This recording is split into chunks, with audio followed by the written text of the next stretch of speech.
I want to give our praise to the Most High God of Israel once again for allowing us to make it to another Sabbath, bringing us together, keeping us together as a family, joining the call. You could have been doing what you wanted, but you steadfast in the word for the Lord, wanting to learn and build and sharpen each other's skill set and in His word. So I appreciate you all, and I give all praise and honor and glory to the Most High for you. Like I was saying to the brothers earlier, we want to start bringing out commandments beforehand, at least one every week to expound on, to give some edification on, because the whole point of us doing what we do is to wake our people up so they can start keeping the commandment, to repent of their sins and to come back to the Lord to start keeping their commandments. So to start off, we're going to go to Leviticus chapter 18, verse 7. Leviticus chapter 18, verse 7. I got you. This is the book of Leviticus, chapter 18 and verse 7. The nakedness of thy father or the nakedness of thy mother shalt thou not uncover. She is thy mother. Thou shalt not uncover her nakedness. All right, let's go to Genesis 9 and 21. Now, dealing with this commandment, this is something that a lot of our brothers and sisters might not know, but when you read it, it sounds pretty simple. But I know a lot of us were raised in a household where the mothers were accustomed to taking baths or showers in front of the kids, or would get out and dry off in front of the kids or lotion up in front of the kids. But the Lord is saying we ain't supposed to do that.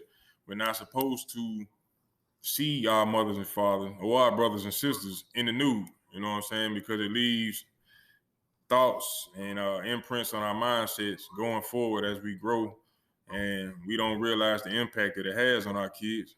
But me personally, I can remember certain things, not necessarily from my parents, but you are just going like to the YMCA or something, or playing on a sports team, and you know they go in there and shower and everybody's walking around naked. You know what I'm saying? We ain't supposed to see that. But when you see things like that, it stick in your head, it stays in your mind. And we ain't supposed to have those thoughts. That's why the world is how it is today, where that's acceptable. You know what I'm saying? And that's the norm now, you know, to walk around and see everybody naked, you know. And that ain't how the Lord set things up. That's why He commanded our people to, mainly our sisters, to dress modestly, to cover up, you know. So we're not looking in sexual, looking at them in a sexual way, you know. But let's go to Genesis 9 and 21 and get the account on how we know that this is exactly what it's talking about. This is the book of Genesis, chapter 9 and verse 21. And he drank of the wine and was drunken, and he was uncovered within his tent. And Ham, the father of Canaan, saw the nakedness of his father, and told his brethren without. And Shem and Japheth took a garment and laid it upon both of their shoulders, and went backward and covered the nakedness of their father. And their faces were backward, and they saw not their father's nakedness. Read the 25.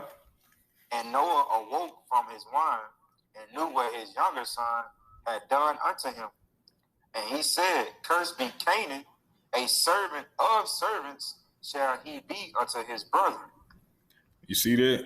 So this is an account when Noah and his family came off of the boat after the flood. The waters had succeeded, and they off into the world. And Noah then got to the point where he done got drunk, and he done laid naked basically in his tent. And his son then came and seen him naked and ran and told his brothers. And his brothers did what? They came and took a blanket and walked backwards to cover the father, because they ain't supposed to see him naked. And they knew that there was a law that was already established. But the younger son, Ham, he seen it and he ran and told the brother. And the pops, or Noah, already knew about it. So when he woke up, what did he say? He said he cursed him. Cursed be Canaan, a servant of all shall he be unto his brethren.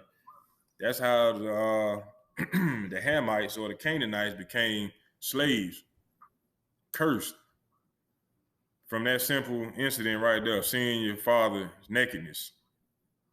You know what I'm saying? So in Leviticus, Moses was breaking it down to the Israelites. That's a law that we're supposed to keep. So do not wash, get dressed, lotion up in front of your children.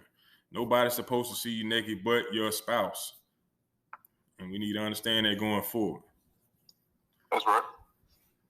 So from there, let's go to Romans 8:28, and we're going to jump into tonight's lesson, which is called See the Unseen. See the unseen. Because a lot of things go on in our lives that we don't understand. Sometimes it'll take us out of spirit and we'll get upset to the point where we get road rage and a number of other things. Jump out of spirit for something that takes you out your comfort or takes you out your vibe or take you out of your flow. I put it that way. And we're going to get exactly an account like that tonight, reading out of the book of Numbers, chapter 22. But let's get Romans 8:28. It's the book of Romans, chapter 8 and verse 28. And we know that all things work together for good to them that love God, to them who are called according to his purpose. All things work together. So we need to understand it. And what the story I'm going to bring out in a minute, you'll understand exactly what I'm talking about and what the scripture is saying. It's saying all things work together for the good of them that love God. So we understand that those who love God do what? Keep his commandments. To them who are called, the ones who are called are the elect, the ones who gonna keep and repent and keep his commandments according to his purpose, God's will. Lord willing, whatever it is that he wants done, it's gonna be done. So all things work together for that reason. So from there, let's go to Sirach 5:15. Sirach or Ecclesiastes chapter 5, verse 15. I got you. The book of Sirach, chapter 5 and verse 15. Be not ignorant of anything in a great matter or small. Be not ignorant. And why I bring this scripture out, it was a question that I posed to the brothers earlier this week, and I was trying to find a scripture that will let you know that you should learn from the enemy as well. You know what I'm saying? Why I say that is, before I came into this truth, I used to listen to Joel Osteen, and he used to bring out a little 5-minute story or a 2-minute story that he used to tell before he actually would start doing his little motivational speaking. And the story went as he was getting ready to go somewhere, and he was getting in the car, and the car wouldn't start. So he was trying to get somewhere, the car wouldn't start. Brand new car would not start. So he getting mad, he frustrated, he beating the steering wheel. He go into the house, blowing off, he cussing, he yelling, screaming at the top of his lungs. So 20 minutes later, he go right back out to the car, he cranks it up, and it fires right up. He gets on the road to travel to the path or where it was going that it would normally head each and every day. And lo and behold, it was an accident on that same road. Had it been him driving there on that road 20 minutes prior to that, it would have been him in that accident. But the Lord made it where that car didn't start, and it spared him. So I know a lot of us have been in a situation when we driving on the road and a car jump out of nowhere. It won't even be anybody behind you while you're driving down the road. This car's waiting for the traffic to be clear, but it'll jump out in front of you out of nowhere and slow you down. You know what I'm saying? And we'll be mad as hell. What the hell? You know, you blowing your horn, you're cussing, you ready to blow a fuse because this car done jumped out in front of you. But at the same time, we need to think and realize, hey, that's the Lord doing what he do to keep you from the dangers ahead. You know what I'm saying? So in life, when things jump out in front of us to delay us, we need to know and understand that the Lord is in control of all things. And let's go to Psalms 91 and 9. Psalms chapter 91 and verse 9. And read through 11. Psalms chapter 91 and verse 9. Because thou hast made the Lord, which is my refuge, even the Most High, thy habitation. There shall no evil befall thee, neither shall any plague come nigh thee, nigh thy dwelling. For he shall give his angels charge over thee, to keep thee in all thy ways. So, like I said beforehand, all things work together for them that love him. So for those who love him, he gonna give angels charge over thee. So if an accident getting ready to happen at this certain time, he'll push that other car out there to get in front of you to slow you down. You know what I'm saying? That person to jump in front of you in that line to slow you down, where they don't know how to order, what to get. You in a rush. Most of the time we in a rush to get nowhere fast. You know what I'm saying? So we got to understand when we doing what we supposed to do, the Lord has angels watching over us to serve him and to do his will, which is protect us. Mm-hmm. So from there, let's go to Proverbs 16 and 9. Proverbs 16 and 9. All right. The book of Proverbs, chapter 16 and verse 9. A man's heart deviseth his way, but the Lord directeth his steps. So you might have a plan in your head. Hey, I can spare an extra 5 to 10 minutes and I can jump in the car and speed down the road. Hey, you can have all the plans you want to, but the Lord directing your steps. You know what I'm saying? So as long as you keeping God's commandments and doing what he's telling you to do, he gonna protect you. And he gonna direct your path when you acknowledge him first. That's in Proverbs 3 and 6. But I ain't gonna spare no more on that. We're gonna jump straight into the story. Numbers chapter 22. This is the story of Balaam and the donkey. Balaam and the donkey. Numbers chapter 22. All right. This is the book of Numbers, chapter 22 and verse 1.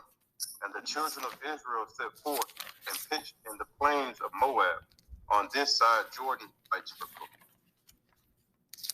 And Balak, the son of Zippor, saw all that Israel had done to the Amorites.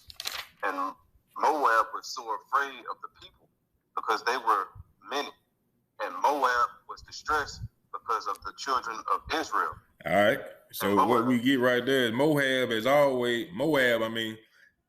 been afraid of us, of the Israelites, since we came out of Egypt. They always been afraid. Even to this day.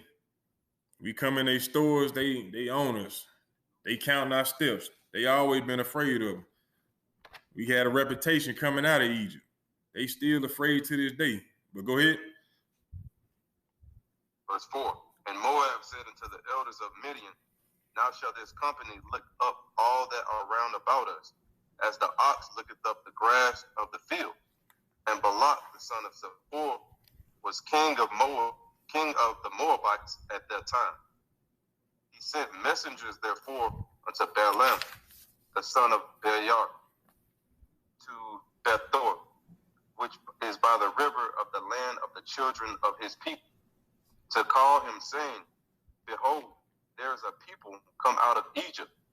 Behold, they cover the face of the earth, and they abide over against me. You see that? We were a great multitude, and the Most High gave us fame when we left out of Egypt. They spooked.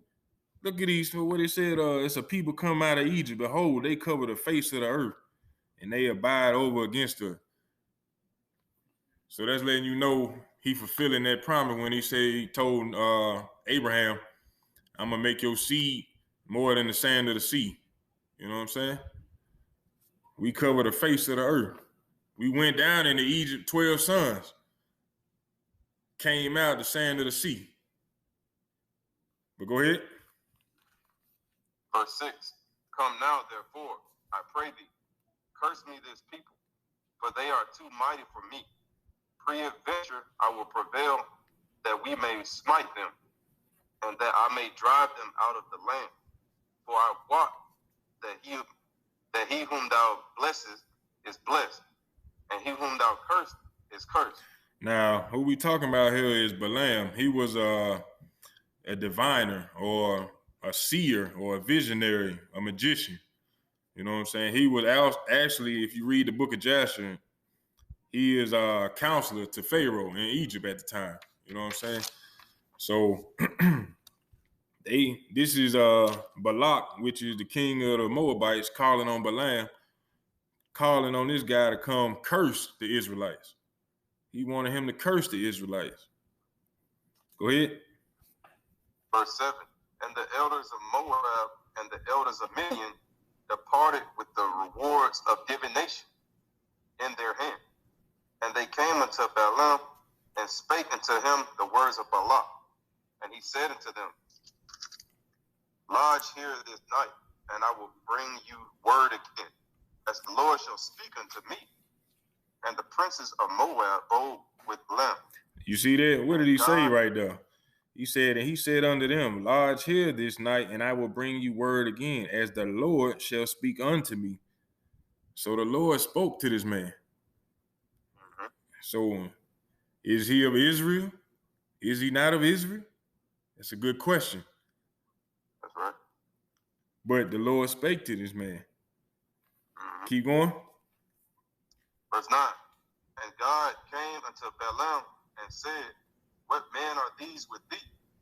And Balaam said unto God, Balak, the son of Zippor, king of Moab, hath sent unto me, saying, Behold, there is a people come out of Egypt, which covereth the face of the earth. Come now, curse me them. Peradventure I shall be able to overcome them and drive them out. And God said unto Balaam, Thou shalt not go with them. Thou art not cursed the people. Thou shalt not curse the people, for they are blessed. And Balaam rose in the morning and said unto the princes of Balak, Get you into your land, for the Lord refuseth to give me leave to go with you. So what do you say right there? The Lord, I'm gonna ask the Lord, and the Lord gonna tell me what I should do with you. So he obedient to the Lord. Is he an Israelite though? Nah, he ain't no Israelite. But he talking to the Lord. So that lets you know the Lord be talking to other folks. You know what I'm saying? But at the same time, he telling them, the Lord say, I can't do that. Why? Because, you know what? The precept of that is, anybody know the precept to the curse be cursed and the blessed be blessed? Curse be cursed and the blessed be blessed. Mm-hmm. Anybody know that precept?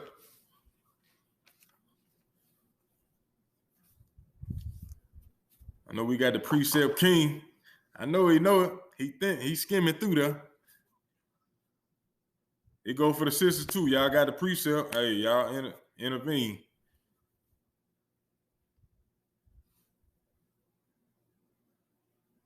Because it's the reason why he said what he said, you know.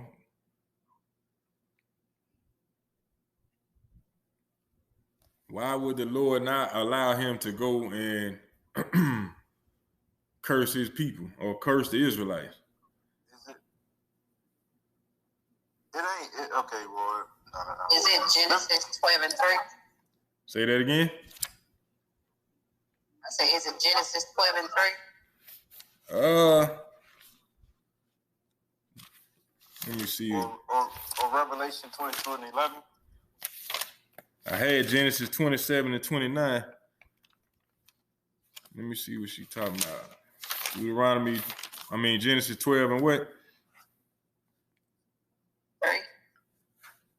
And I will bless them that bless thee, and curse him that curseth thee. And in thee shall all families of the earth be blessed.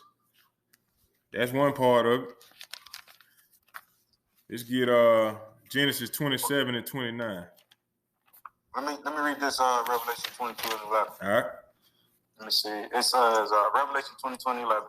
He that is unjust, let him be unjust still. And he which is filthy, let him be filthy still. And he that is righteous, let him be righteous still. And he that is holy, let him be holy still. That, That's two of the agree, but she hit it more on the head with the Genesis 12. And I'm gonna get the account with Genesis 27 and 29. This is actually dealing with Jacob. And it says, what is it? 27, 29. Let people serve thee and the nations bow down thee. Be Lord over thy brethren, and let thy mother's son bow down to thee. Cursed be every one that curseth thee, and blessed be he that blesseth thee. So if he was going to curse the Israelite, he was going to be cursed himself. That's why the Lord ain't let him do that, because the Lord already done blessed us. He blessed us by allowing us to plague Egypt, well, by him plaguing Egypt and bringing us out of Egypt. So he already done blessed us. So how can he allow Balaam to curse us when he done already blessed us? You know what I'm saying? So from there, let's go to let's keep reading. You still at the same spot? Yes, sir. All right, let's Numbers keep Numbers chapter 22 and verse 14. going. All right. And the princes of Moab rose up, and they went unto Balak and said unto Balaam, refuseth to come with us? And Balak said, sent yet again princes, more and more honorable than they. And they came to Balaam and said unto him, thus saith Balak, the son of Zippor, let nothing, I pray thee, hinder thee from coming unto me, for I will promote thee unto very great honor, and I will do whatsoever thou sayest unto me. Come therefore, I pray thee, curse me this people. You see and that? Balaam, this man begging right now. He just had the presence of us sitting at the bottom of the hill, just had us coming out of Egypt. This man begging, spooked, scared to death. He begging this man to come curse her. Go ahead. Verse 18. And Balaam answered and said unto the servants of Balak, if Balak would give me his house full of silver and gold, I cannot go beyond the word of the Lord my God to do less or more. Now therefore, I pray you, tarry ye also here this night, that I may know what the Lord will say unto me more. Verse 20. And God came unto Balaam at night and said unto him, if the men come to call thee, rise up and go with them. But yet the word which I shall say unto thee, thou shalt do. So what is this right here? It's letting them know. Balaam was letting these folks know God is in control. He ain't in control. Even though he ain't an Israelite, he letting these folks know God is in control. The God of the Hebrews, the God of the Israelite, he in control. We realize his power. We see what he did to Egypt. We know who he is. He in control. I can't do nothing. It don't matter if you give me, what he say? You give me a house full of silver and gold. I cannot go beyond the word of the Lord my God to do less or more. Even the enemy know this. You know what I'm saying? So we as Israelites, we need to understand this as well. When things ain't going our way, hey, we can't do no more than what the Lord wants us to do. We need to understand that. Go ahead. Verse 21. And Balaam rose up in the morning and saddled his ass and went with the princes of Moab. Verse 22. And God's anger was kindled because he went, and the angel of the Lord stood in the way for the adversary against him. Now he was riding upon his ass, and his two servants were with him. So right there it say God's anger was kindled because he got up and left and went with him. He told him, nah, don't go with him. But he got up and went anyway. And then he said God's anger was kindled because he went, and the angel of the Lord. So the Lord has sent an angel already. stood in his way for an adversary against him. He sent the angel to be against him, to stand in his way. The same way I was telling you about the story when the car wouldn't start. Put that angel there where that car wouldn't start. You trying to do what you want to do. I didn't tell you to do that. You trying to do what you do, I'm going to make it harder for you to get where you're trying to go. Go ahead. Verse 23, and the ass saw the angel of the Lord standing in the way, and his sword drawn against his hand. And the ass turned aside out of the way and went into the field, and Balaam smote the ass to turn her into the way. You see that? Now, some individuals will see it before you will. A lot of us, that's like us out there on the corner. We realize what's going on because we read the scriptures, we've been awakened. That's why we out there on the corners awakening Israel. We know what's going on. We, just like that angel standing, or just like that ass standing there, trying to get them warning, trying to turn them away from their wicked ways, trying to change their direction. Hey, that ain't a good road to travel down. That's what the Lord is telling all his people throughout the scriptures. Follow me, you be all right. Do what I ask you to do. You ain't got nothing to worry about. But when you start trying to go down your own path, I got to send somebody to warn you. And before you get destroyed, I'm going to give you the warning. And that's exactly what's going on right here. He can't see it, but this is something that's unseen to him. The donkey can see it. That's the angel that the Lord sent to him. Go ahead. Hey, that ass was trying to go back to his master's crib. That angel. I was literally thinking about the ox and the ass. No, they all. Yeah. I was literally thinking about that. Big con. Yeah. All right. Verse 24. This is Numbers chapter 22 and verse 24. But the angel of the Lord stood in the path of the vineyards, and a wall being on this side and a wall on that side. And when the ass saw the angel of the Lord, she thrust herself into the wall and crushed Balaam's foot against the wall and smote her again. So that's just like when that man or whoever driving that car jump out in front of you, beating that steering wheel. What the hell? Why? Ain't nobody behind me. Why they got to jump out in front of them? They could have waited. Ain't nobody coming. What's the rush? You beating your steering wheel. You're cussing. You're screaming. You're hollering. Go ahead. Verse 26. And the angel of the Lord went further and stood in a narrow place where there was no way to turn either to the right hand or to the left. Now, that's also symbolism to how the Lord tells us how we got to walk this path in life. You can't turn to the left or to the right. You got to walk that path. Go ahead. And when the ass saw the angel of the Lord, she fell down under Balaam, and Balaam's anger was kindled, and he smote the ass with a staff. And the Lord opened the mouth of the ass, and she said unto Balaam, what have I done unto thee, that thou hast smitten me these 3 times? You see and that? Balaam, the Lord, hey, he do marvelous works. You know, we think we watching Winnie the Pooh. That's just something made up. They got it from somewhere. They got it straight out the scriptures. The donkey turned around, man. Why you hitting me, man? Ain't I been by your side the whole time? You on my back. Go ahead. Verse 29. And Balaam said unto the ass, because thou hast mocked me, I would there were a sword in mine hand, for now would I kill thee. Now you know that's a black man, because he said, man, nigga, I wish I had a sword right now. Go ahead. Verse 30.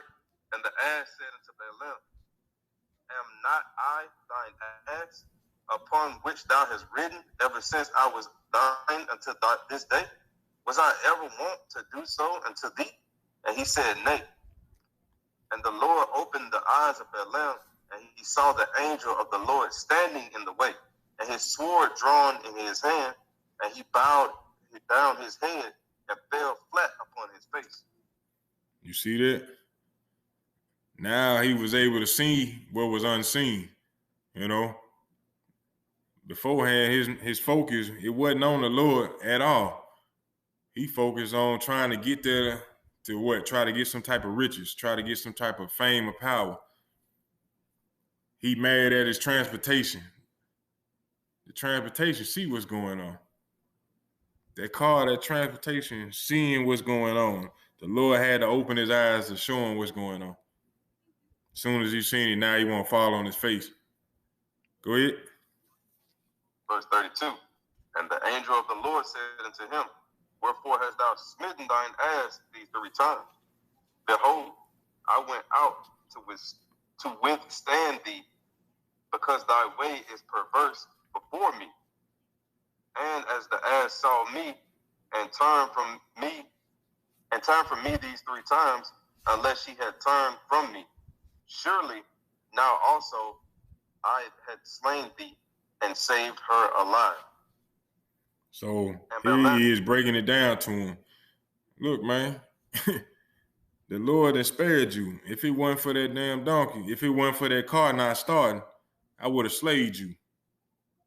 So you need to pay attention to that. Us as Israelites, we need to pay attention. We shouldn't be seeing things how we been seeing things when we was in the world. We in this truth, we should have a different understanding. We should know that the Lord does and controls everything. We shouldn't be getting pissed off at anything. Be ye angry, don't sin not. We shouldn't even be getting mad. Why? Unless it's, our people acting up going off. For real, because the other things that's happening, it's only happening because of our disobedience. But somebody jumping in front of you, having an argument, whatever the case may be, you should understand what's going on being in this truth. That's why we read day in and day out and building ourselves up. We should understand exactly what the hell going on and keep reading to know how to deal with it when it arises. But this angel is letting him know, if it wasn't for that donkey, I would have been slayed you. If it wasn't for the grace of the Lord, I would have been slayed you. So we need to keep that in mind when we going to and fro in life. Go ahead. Verse 34. And Balaam said unto the angel of the Lord, I have sinned, for I knew not that thou stoodest in the way against me. Now therefore, if I displease thee, I will get me back again. And the angel of the Lord said unto Balaam, Go with the men, but only the word that I shall speak unto thee, that thou shalt speak. So Balaam went to the princes of Balak. And when Balak heard that Balaam was come, he went out to meet him into the city of Moab, which in the border of Aram, which is in the utmost coast. Verse 37. And Balak said unto Balaam, Did I not earnestly send unto thee to call thee? Wherefore camest thou not unto me? And I am not able to indeed promote thee to honor. And Balaam said unto Balak, Lo, I am come unto thee. Have I now any power at all to say anything? The word that God putteth in my mouth, that I shall speak. You see that? He said, whatever the Lord put in his mouth, that's what he's going to speak. Let's get a precept to that. Lamentations 3 and 37. Hold that and let's go to Lamentations 3 and 37. All right.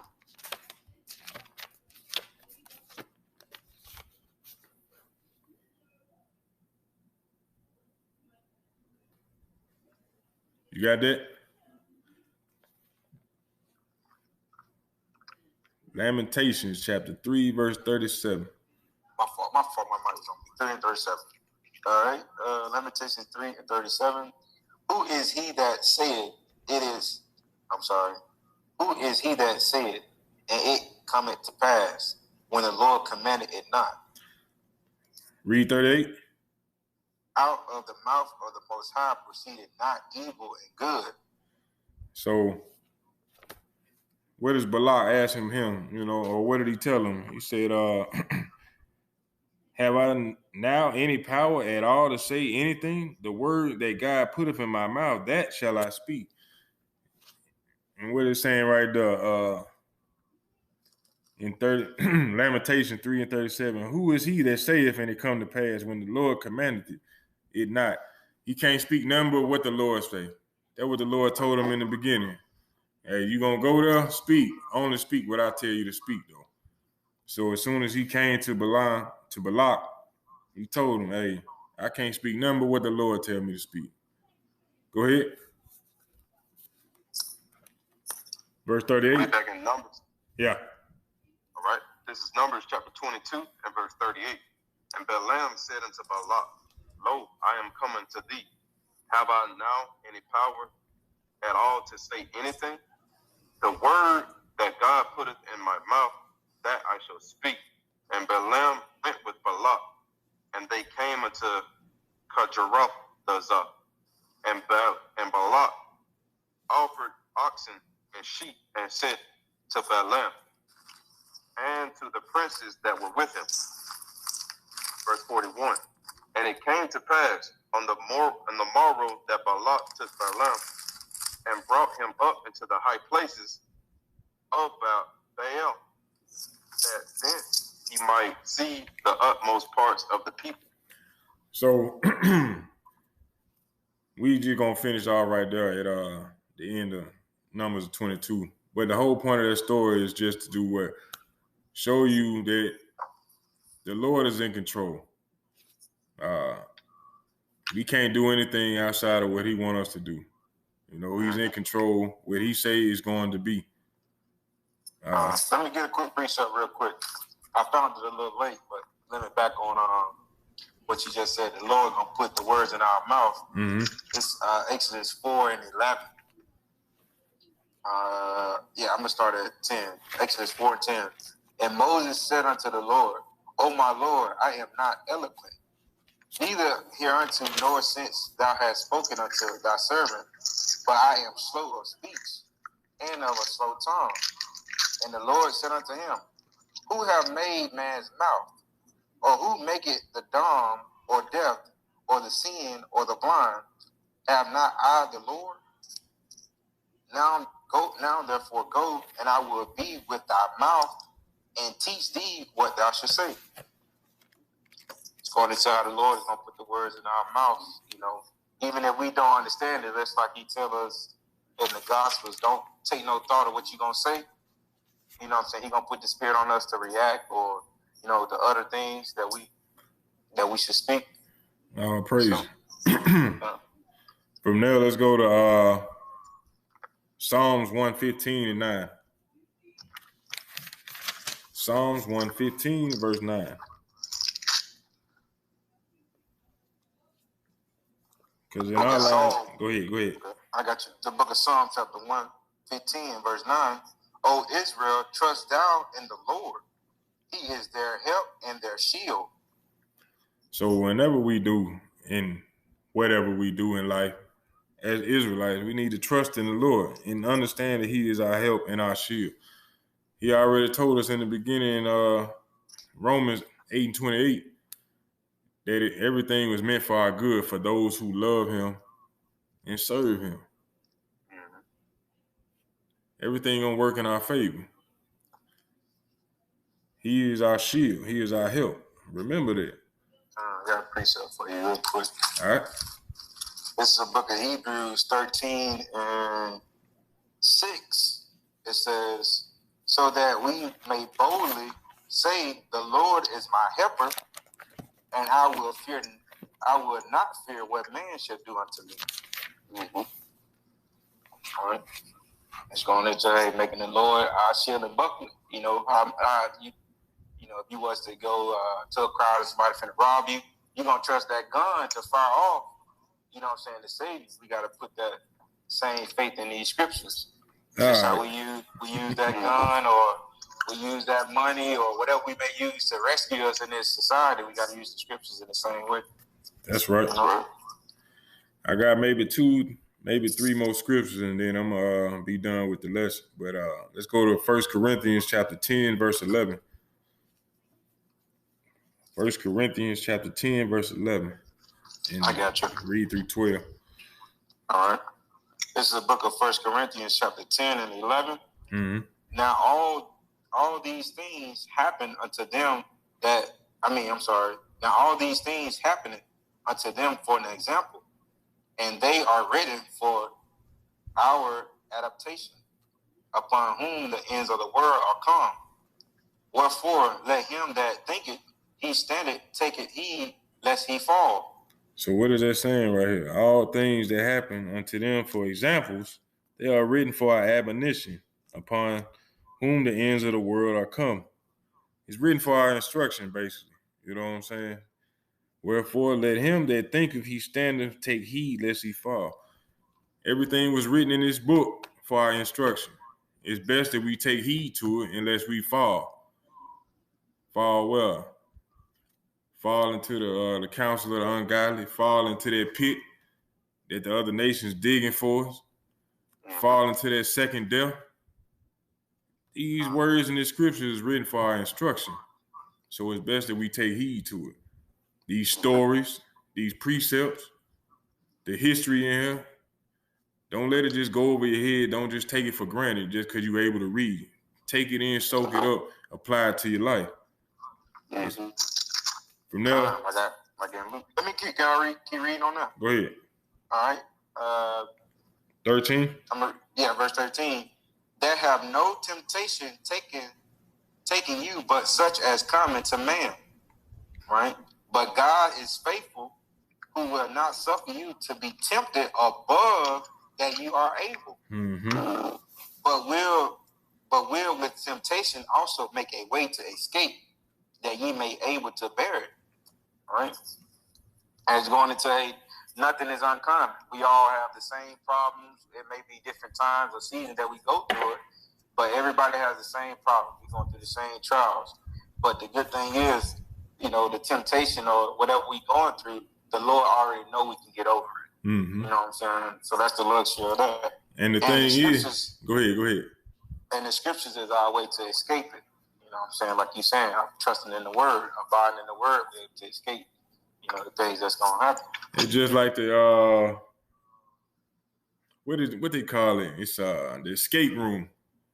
You know what I'm talking about? You got to find clues. I've been there before. It's pretty cool, man. I ain't never did. I want to try it, though. It's pretty cool, man, out there at Homewood. That's pretty cool, man. But it's just like these scripts. You got to break it down, find the clues to put it together in order to escape. You know what I'm saying? Yeah. And that's actually what the whole escape room about. It was based off a periodic chart, man, the room that I was in. But it was pretty cool. You got to really use the room to get the hell out of there, which I didn't make it. I ain't going to lie to you. I didn't make it. It's pretty cool. You and your spouse, if y'all got time, y'all definitely should check it out. All praise. From there, let's go to Luke 21 and 34. Let me get a quick precept. All right. Quick classic precept. You know what I'm saying? We hear this all the time, but it's something we have to, like you said, go in scriptures, take it, and digest it. You know what I'm saying? But this is Romans chapter 15 and verse 4. For whatsoever things were written aforetime were written for our learning, that we through patience and comfort of the scriptures might have hope. So like the brother bringing out, like these testimonies, right? These precepts, like everything in the Bible was written for our learning. All these things of old were written for our learning, for examples, right? Of things what to do, things what not to do, right? Everything that's around you is an example as well, right? You have the light side and the dark side. You got people shining the light, right? Doing the laws of God on the good hand, right? On the right hand, and then on the left hand, you got people following the ways of the world. They're examples too. These are examples of what not to be, right? But we have to look at everything as an example. Praise. That's exactly what you are talking about with the don't be ignorant of the small things or the big thing. You know what I'm saying? Let's get I got to get this one real quick. I read this earlier in Luke, based off going in and doing the works, right? And not just hearing it, because Paul told us in James, be ye doers of the word, and not hearers only. You know what I'm saying? Because I read this earlier in Luke. This is Luke 12 and verse 43. It says, "Blessed is the servant whom the Lord, when he comes, shall find so doing." right? And the parable is going into doing the works, right? Because we all know the Lord is going to come back like a thief in the night, right? So it's going into the time that you know, I'm going to hold off. You know, I ain't going to read today, or I ain't going to watch a video today, or I'm going to take a break. You know what I'm saying? Or maybe this little sin, the Lord ain't going to, no, the Lord said, if he don't find you doing the things that's in the scriptures, he going to catch you like a thief, right? I'm going to jump to 46. The Lord of that servant will come in a day when he looketh not for him. And at that hour, when he is not aware, he will cut him in sunder and will appoint him his portion with unbelievers. Wow. Right? So that servant, just what that scripture said, like, you can be doing all the righteous in the world, but that one little sin outweigh all the righteous, you know what I'm saying? Yeah. That's kind of like how it is in the world, you know what I'm saying? You be at the job, you doing all this work. The one time when you get caught slacking, that's when the ball catch. That's that thorn on your side, man. That one damn sin. You know what I mean? God, man. I'm going to finish it out. He said, you're going to have your portion with unbelievers, verse 47. And that servant which knew his Lord's will, like we know the will, we know the truth, and prepared not himself, meaning he don't do it, neither did according to his will be beaten with many stripes. Man, but he that knew not and did commit and did commit things worthy of stripes shall be beaten with few stripes. For unto whomsoever much is given, of him shall much be required. And to whom man is committed much, of him they will ask the more. Going into us on this call, like the more knowledge and the more commandments, and the more understanding that we have, the more we got to feed the people, right? We can't be sitting at a buffet eating by ourselves, man. We got to pass the place around, you know. And then the last part, man, the Lord gave us much more knowledge, more than what the time of Daniel had, the time of Ezra, the time of Moses, where Moses knew it all. But it's going to be much more required on us, for knowing this. All right. From there, let's go to Luke 21 and 34. And we're going to read that at 36. 21 and 34? Yeah. All right. This is Luke chapter 21 and verse 34. And take heed to yourselves, lest at any time your hearts be overcharged with subverting and drunkenness and cares of this life, and so that they come upon you unawares. For as a snare shall it come on all them that dwell on the face of the whole earth. Watch ye therefore and pray always, that ye may be counted worthy to escape all the things that shall come to pass, and to stand before the Son of Man. So what we're saying right here, don't become full of yourself. Keep watching, continue to pray to escape and receive the kingdom. That's a basic breakdown of it. Don't get full of yourself, thinking or becoming too prideful. I know this, I know that. I don't need no more understanding. I know I'm supposed to just keep the commandments. That's it, I'm good. Nah, it's more than that. Don't get to the point like you done did enough in this life. You ain't got to put in no more work for the Lord. You ain't got to put in no more work for the body. Nah, the Lord telling you, don't get full of yourself with it by overcharged with surveying and drunkenness. Surveying, that simply just means overeating, being stuffed. You know what I'm saying? Overeating, thinking that you done did too much or you ain't did enough. You know what I'm saying? Don't get too full of yourself. We can never do enough for the Lord. You know what I'm saying?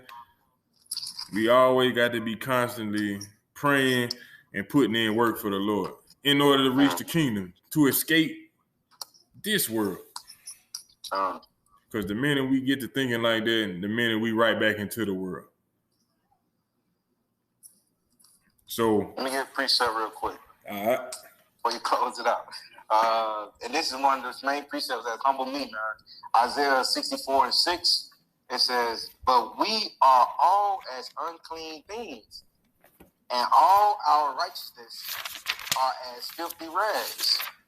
And we all do fade as a leaf, and our iniquities like the wind have taken us away. Right? The Lord said all our righteousness is still like filthy rags to him. Can't even compare to the sin that we, have done. So never boast. He said, you don't boast in anything, boasting that you know the knowledge, that you have understanding, But never get the big head. I learned that. That's right. Because go ahead. Matthew chapter 24 and verse 44. Matthew what? Let's go to Matthew chapter 24 and verse 42. All right. Let me read it for you. I got it.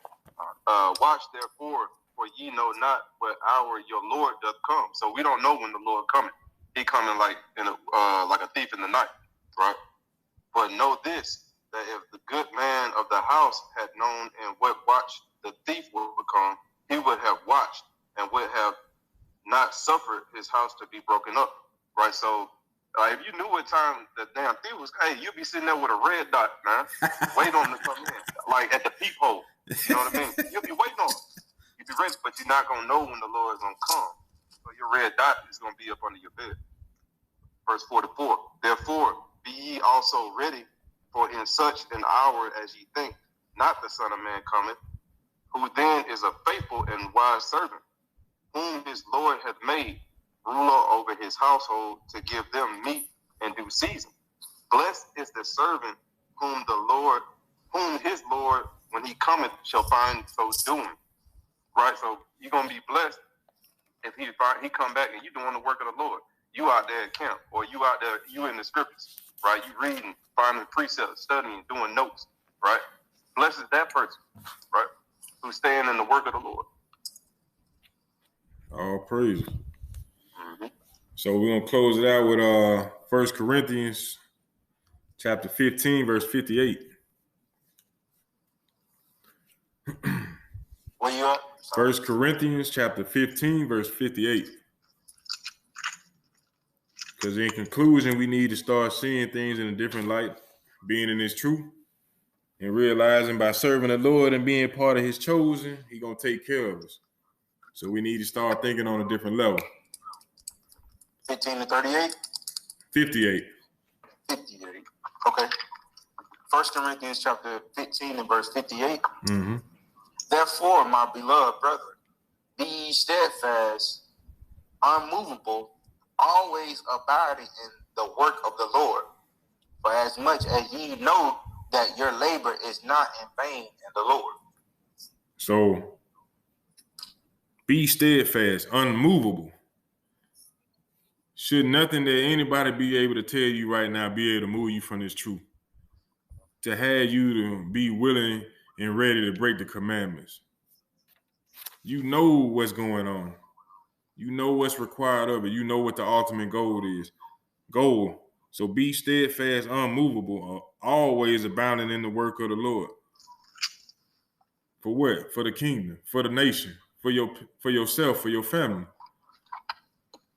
Know that your labor is not in vain for the Lord. Going and putting in work for Esau, that's in vain. You know what I'm saying? You trying to go collect a check to pay a bill that's always going to be there. You know what I'm saying? It don't matter. You make $1 million a day, you still going to have bills to pay. Oh, that's real. So when you putting in work for the Lord, it's for the betterment, because the Lord ain't set it up for us to really be paying bills. He told us we would be blessed upon everybody. We would be in rulership, ruling this whole world. We wouldn't have to pay no damn taxes. We wouldn't have to pay no bills. Mm-hmm. But because we weren't being steadfast in the word, we were able to be moved from keeping the commandments and from the truth. Now we subject to taxes, like it say in Baruch 3 and 8. We in captivity to this day. So, like you say, be strong in the Lord, be steadfast, unmovable, putting in work for the Lord, for the nation at all times. And when you do that, you'll be able to see the unseen, and you'll get what most don't believe and understand what they won't accept or what they reject in order to reach the kingdom. And on that note, I hope everybody learned something, and I'm going to close it out with that. And I say shalom. All praise, shalom. Praise, great class. Hey, good teacher, man. You definitely